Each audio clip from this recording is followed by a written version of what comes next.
Hello dear students. इस video में हम लोग बिहार बोर्ड वर्ग 8वीं का नई गणित प्रश्नावली 6.1 का प्रश्न संख्या 3 से देखेंगे। इनसे पिछले वीडियो में हमने प्रश्न संख्या 2 तक देख लिया। अगर आप लोग उस वीडियो को नहीं देखें तो इस वीडियो को डिस्क्रिप्शन में उस वीडियो का लिंक मिल जाएगा, वहां से जाकर आप लोग देख सकते हैं। तो चलिए इन प्रश्न संख्या 3 को समझते हैं हम अपने कॉपी में। तो यहाँ पर देखिए प्रश्नावली 6.1 का प्रश्न संख्या 3 में कह रहा है, वह सबसे छोटी संख्या ज्ञात कीजिए जिससे निम्नलिखित संख्याओं को भाग देने पर भागफल एक पूर्ण घन प्राप्त हो जाए। प्रश्नों को समझिए, प्रश्न में क्या कह रहा है। मेन होता है प्रश्नों को समझना। प्रश्न समझिए, कह रहा है वह सबसे छोटी संख्या आप लोगों को ज्ञात करना है जिससे निम्नलिखित संख्या, यानी कि ये जो सभी संख्याएं दी गई है इनको अगर हम भाग देते हैं तो इनका भागफल एक पूर्ण घन प्राप्त हो जाए। प्रश्न संख्या 2 की तरह ही है ये भी, बस अंतर इतना है कि प्रश्न संख्या 2 में था उसमें गुना करना था और इसमें हमें भाग करना है।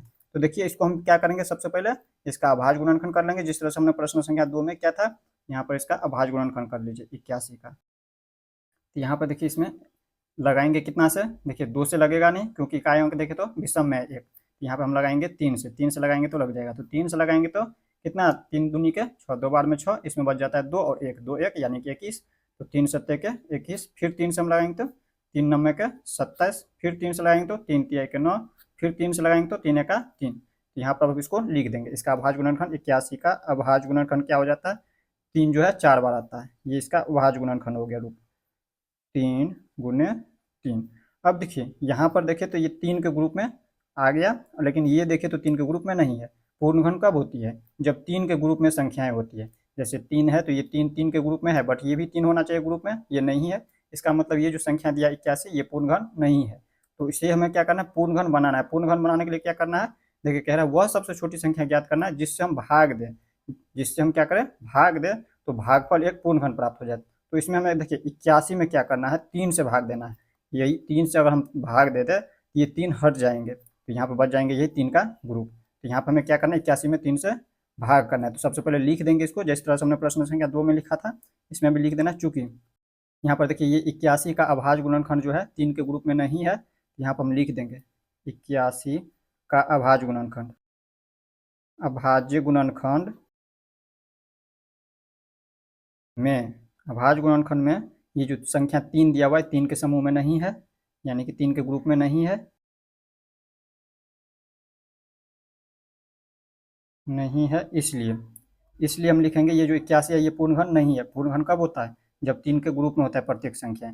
यहाँ पर ये तो ग्रुप में है, ये नहीं है 3 ग्रुप में, इसलिए ये जो 81 दिया हुआ है ये एक पूर्ण घन नहीं है, ये एक पूर्ण घन नहीं है। तो हमें क्या करना है, इससे पूर्ण घन बनाना है। कह रहा है कौन सी सबसे छोटी संख्या से भाग दे कि ये हमारा एक पूर्ण घन प्राप्त हो जाए इसका भागफल। तो देखिए 81 में हमें जो है 3 से भाग देना है। ये 3 जो है एक्स्ट्रा हो जाता है, इन्हें हमें हटाना है। 3 से भाग दे करके हटा देंगे इसमें। यहाँ पर लिख देंगे अतः 81 में 3 से भाग देने पर, 3 से भाग देने पर इसका जो भागफल प्राप्त होगा, जब 81 में 3 से भाग देंगे तो हमें भागफल जो प्राप्त होगा वो हमारा एक पूर्ण घन प्राप्त होगी। तो लिख देंगे भागफल एक पूर्ण घन प्राप्त होगी, पूर्ण घन प्राप्त होगी। इस तरह से आप लोग को लिख देना है। अब इसमें भाग दे करके देख लेना है। देखिए यही इसका उत्तर हो गया है, यही हो गया इसका उत्तर। यहाँ पे मैं कह रहा था कितना से भाग देंगे तो भागफल इसका पूर्ण घन प्राप्त होगा, तो 3 से। ये 3 इसका उत्तर हो गया। तो इसी तरह से ये उत्तर प्राप्त हो चुका है, लेकिन यहाँ पे हमें इसमें भाग दे करके भी दिखाना है। तो यहाँ पर 81 में हम भाग दे करके देख लेते हैं। 81 में जब हम 3 से भाग देंगे तो इस रूप में आ जाएंगे। यहाँ पे ये 3 हट जाएंगे, यहाँ से ये ग्रुप में आ जाएंगे। इसमें भाग दे करके देखिए 81 में भाग दीजिए। देखिए 3 से हम देंगे 8 में भाग, तो 3 दूनी के 6, 2 बार में 6, इसमें 8 में से हम 6 को घटाएंगे तो 2 बच जाता है और ये 1, तो 2 पर 1 21 होता है। तो 3 सत्ते के 21, यानी कि ये जो संख्या प्राप्त हुआ है 27, ये हमारा पूर्ण घन प्राप्त हुआ। क्यों, क्योंकि यहाँ पर देखिए इसका जब हम गुणनखंड रूप में, अभाज्य गुणनखंड रूप यही हो गया। यहाँ पर देखिए 3 से भाग दिए हैं यहाँ पर 81 में, तो ये जो प्राप्त हुआ हमें ये इसका भागफल हो गया। और ये जो भागफल प्राप्त हुआ ये एक पूर्ण घन प्राप्त हुआ, क्योंकि यहाँ पर देखिए इसका गुणनखंड रूप देखे ये इसी का गुणनखंड रूप हो गया। ये एक समूह में है, 3 के समूह में आ गया है। तो इसी तरह से यहाँ पर देखिए अब देख लेते हैं दूसरा नंबर। पहला में हो सकता है नहीं समझ आएगा, तो दूसरा जब हल करेंगे तो उसमें समझ आ जाएगा। देखिए दूसरा में दिया 128, इसका अभाज्य गुणनखंड कर लीजिए। 2 से लगाएंगे तो 2 छक्के 12 और 2 चौके 8, फिर 2 से लगाना है, 2 तिया के 6, 2 दूनी के 4, फिर 2 से लगाएंगे तो 16 दूनी के 32, फिर 2 से लगाएंगे तो 8, फिर यहाँ पे 2 से लगाना है तो 4, फिर 2 से लगाए तो यहाँ पे इसको थोड़ा सा ऊपर कर लेते हैं। यहाँ पर देखिए 2 से लगाना है, यहाँ पर बच जाएंगे 2, फिर 2 से लगाएंगे तो 1, यहाँ पर देखिए इस तरह से आ गया। ये अभाज्य गुणनखंड हो गया 128 का। दूसरा नंबर हल कर रहे हैं, यहाँ पर दिया हुआ 128, तो इसका लिख देना है अभाज्य गुणनखंड। 128 का अभाज्य गुणनखंड क्या आता है, कितनी बार 2 है, 1 2 3 4 5 6 7 बार, तो इसको हम लिख देंगे 7 बार। 1 2 3 4 5 6 7। अब देखिए 3 का ग्रुप बनाना है, 3 का समूह बनाना होता है। देखिए 3 का समूह में है, बट ये संख्या देखिए 3 के समूह में नहीं है। देखिए कोई भी संख्या कब पूर्णघन होती है, जब उसका अभाज्य गुणनखंड जो है 3 के समूह में हो जाता है। तो ये हमारा देखिए 3 के समूह में 128 का जो अभाज्य गुणनखंड किया, ये दोनों 3 के समूह में है, बट ये दो 3 के समूह में नहीं है, इसलिए जो 128 दिया हुआ ये हमारा पूर्णघन नहीं है। तो हमें इसे पूर्णघन पहले तो लिख देते हैं एक बार, यहाँ पर लिख देना है, चूंकि 128 का अभाज्य गुणनखंड, 128 का अभाज्य गुणनखंड में 128 का अभाज्य गुणनखंड में ये जो 2 दिया है 3 के समूह में नहीं है, 2 3 के समूह में नहीं है, के समूह में नहीं है, इस तरह से लिख देना, 3 के समूह में नहीं है, इसलिए ये हमारा 128 जो है पूर्णघन नहीं है। 128 एक पूर्णघन नहीं है,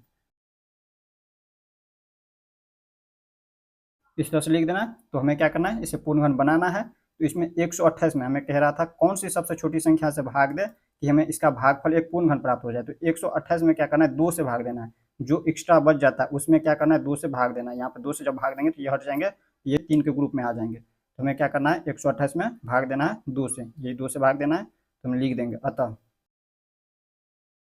128 में 2 से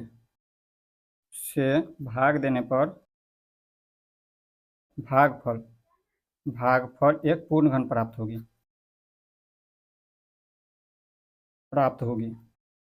इस तरह से लिख देना है, होगी या फिर होगा, इस तरह से लिख देना है।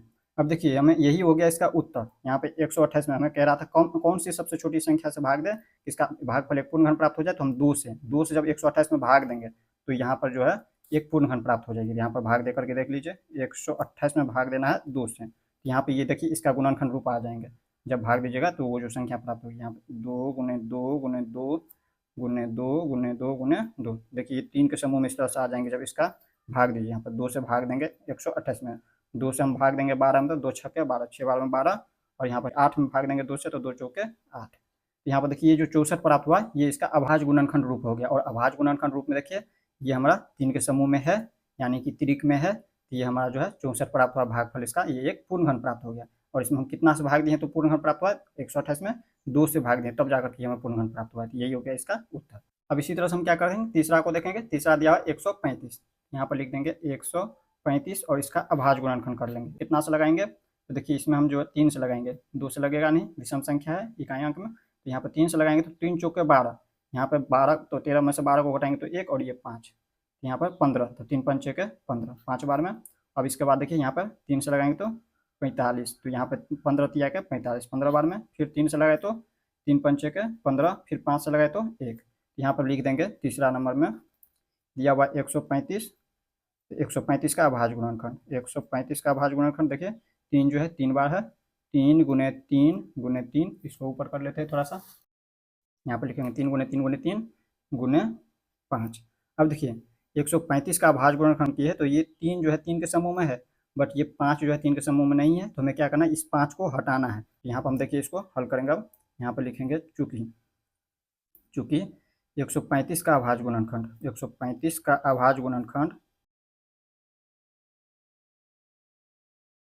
में ये जो 5 संख्या दिया 3 के समूह में नहीं है, 5 3 के समूह में नहीं है,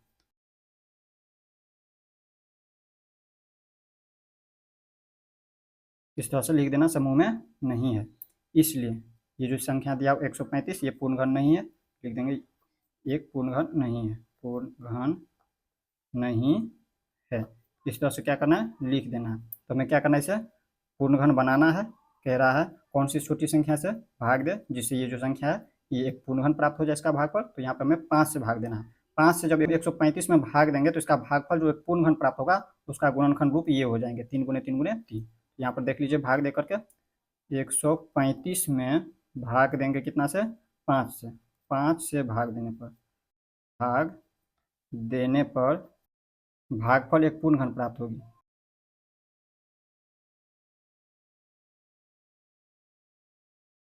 होगी इस तरह से लिख देना है। अब देख लीजिए इसमें भाग दे करके 135 में जब हम देंगे भाग 5 से तो यही गुणनखंड रूप में आ जाएंगे इस तरह से 3 × 3 × 3 भाग दे करके देख लीजिए 5 से हम देंगे 13 में भाग तो 5 दूनी के 10 2 बार में 10 और इसके बाद देखिए 13 में से हम 10 को घटाएंगे तो 2 5 25 यानी कि 5 25 ये 25 सॉरी यहाँ पर देखिए गलती किया हमने 5 दूनी के 10 और इसमें हो जाता है 3 और 3 5 35 यानी कि 5 7 के 35 यहाँ पर 7 हो जाता है। यहाँ पर हमने गलती किया था 7 बार में होगा। इसी तरह से तीसरा और चौथा को वीडियो को स्किप करके बना लेते हैं नहीं तो वीडियो बहुत लंबा हो जाएगा और इसके बाद आप लोगों को हम समझा देंगे। तो यहाँ पर देखिए प्रश्न संख्या 3 का 4 नंबर वीडियो को स्किप करके हमने इसे बना लिया है। अब आप लोगों को हम समझा दे रहे हैं। देखिए 192 तो पहला स्टेप हम क्या करते हैं इसका अभाज्य गुणनखंड कर लेते हैं। देखिए इसका ये अभाज्य गुणनखंड हो गया। देखिए 2 कितनी बार 1 2 3 4 5 6 बार यहाँ पर देखिए 6 बार तो यहाँ पर 3 का समूह में आ गया ये तो ये भी 3 के समूह में बट ये जो 3 दिया है ये 3 के समूह में नहीं है तो इसे हम लिखेंगे चूंकि 192 का अभाज्य गुणनखंड में ये जो 3 दिया है ये 3 के समूह में नहीं है इसलिए ये जो 192 दिया है संख्या ये एक पूर्ण घन नहीं है। हमें क्या करना है इसे पूर्ण घन बनाना है। कह रहा है सबसे छोटी संख्या किससे भाग दे कि इसका भागफल जो है एक पूर्ण घन प्राप्त हो जाए। तो देखिए 192 में जो है 3 से ये 3 को हटाना है यहाँ से तो ये हमारा पूर्ण घन के रूप में आ जाएंगे ये समूह में आ जाएंगे 3 के समूह में तो ये हमारा पूर्ण घन प्राप्त हो जाएगी। यहाँ पर हम लिख देंगे 192 में 3 से भाग देने पर भागफल इसका जो है एक पूर्ण घन प्राप्त हो जाएगा। देख लीजिए भाग दिए हैं यहाँ पे 3 से जब 192 में भाग दिए ये जो 64 प्राप्त हुआ है इसका भागफल ये एक पूर्ण घन प्राप्त हो गया क्योंकि यहाँ पर देखिए इसका जो यह गुणनखंड रूप है ये 3 के समूह में आ गया है। जब 3 के समूह में है तो ये हमारा पूर्ण घन हो गया। अब इसी तरह से यहाँ पर देखिए 5 नंबर में दिया है इसको हम थोड़ा सा ऊपर कर लेते हैं। अब इसी तरह से यहाँ पर देखिए 5 नंबर में यहाँ पर दिया हुआ है 704 तो सबसे पहले हम स्टेप क्या करते हैं इसका अभाज्य गुणनखंड कर लेते हैं। देखिए इसका अभाज्य गुणनखंड हो गया ये यहाँ पर देखिए ये 3 के समूह में है दिया है 2 और ये भी 3 के समूह में बट ये 11 देखिए तो ये 3 के समूह में नहीं है तो हम इसी को लिख देंगे चूंकि 704 का अभाज्य गुणनखंड में 11 जो है ये 11 3 के समूह में नहीं है इसलिए ये जो दिया हुआ है संख्या 704 ये एक पूर्ण घन नहीं है। तो हमें क्या करना है इसे पूर्ण घन बनाना है। तो सबसे छोटी संख्या हम किससे भाग दें कि एक पूर्ण घन प्राप्त होगी तो 11 से यहाँ पर हटा देंगे तो ये 3 के समूह में आ जाता है। हमें क्या करना है 11 से भाग देना है तो हम लिख देंगे अतः 704 में 11 से भाग देने पर जो है भागफल एक पूर्ण घन प्राप्त हो जाएगा। देख लीजिए भाग दे करके 11 से जब भाग देंगे 704 में तो देखिए 64 प्राप्त हुआ और इसका अभाज्य गुणनखंड रूप देखिए यहाँ पर 3 के समूह में है यानी कि ये पूर्ण घन है। यहाँ पे देखिए पूर्ण घन के रूप में प्राप्त हो गया। तो इस तरह से आप लोग प्रश्न संख्या 3 का 5 नंबर तक देख लिया। अब देख लेते इसी तरह से प्रश्न संख्या 4 को।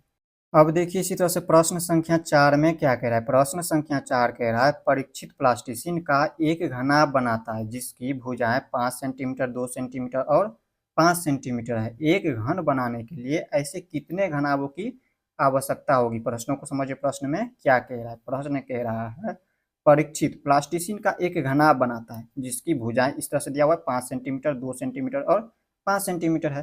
तो कह रहा है एक घन बनाने के लिए ऐसे कितने घनाभों की आवश्यकता होगी। तो देखिए सबसे पहले तो हमें ये समझना होगा घनाभ क्या होता है और घन क्या होता है।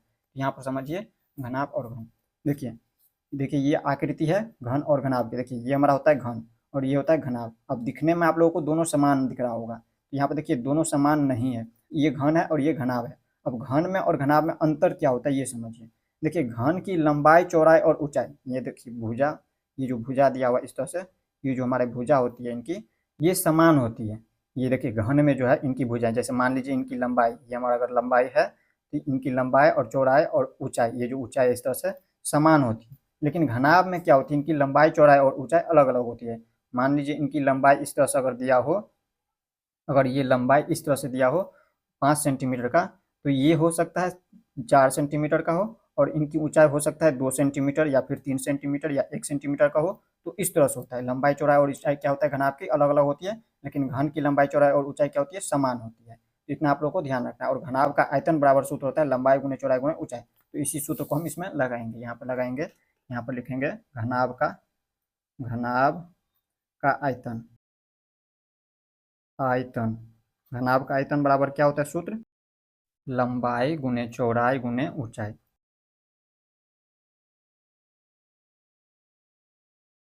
इस तरह से लिख देना लंबाई गुने चौड़ाई गुने ऊंचाई। देखिए ये हो गया लंबाई ये हो गया चौड़ाई और ये हो गया ऊंचाई। इस तरह से लिख देना आप लोगों को। तो यहाँ पर लिखेंगे लंबाई की जगह पर 5 सेंटीमीटर है लिख दीजिए 5 गुने 2 सेंटीमीटर 2 लिख दीजिए और चौड़ाई दिया है 5 सेंटीमीटर 5 लिख दीजिए।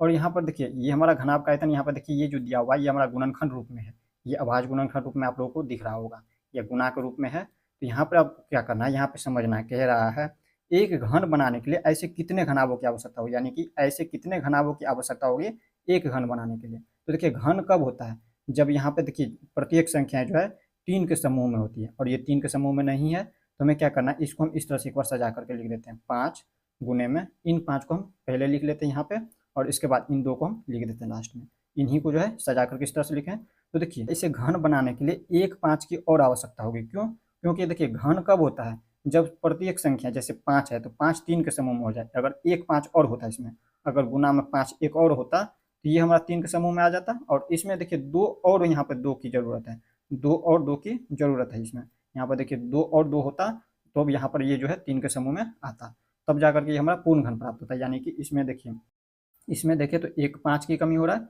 गुने 2 की कमी हो रहा है, 2 गुने 2 इतना की कमी हो रहा है इसमें, इतना जो और होता है इसमें, तब जाकर के हमारा एक पूर्ण घन होता है। और इसको जब गुना करिएगा तो कितना प्राप्त होता है, 5 दूनी 10 दूनी के 20 प्राप्त होता है।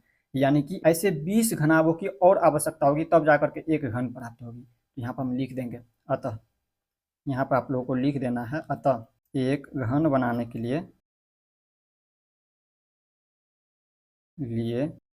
ऐसे 20 घनाभों की आवश्यकता होगी।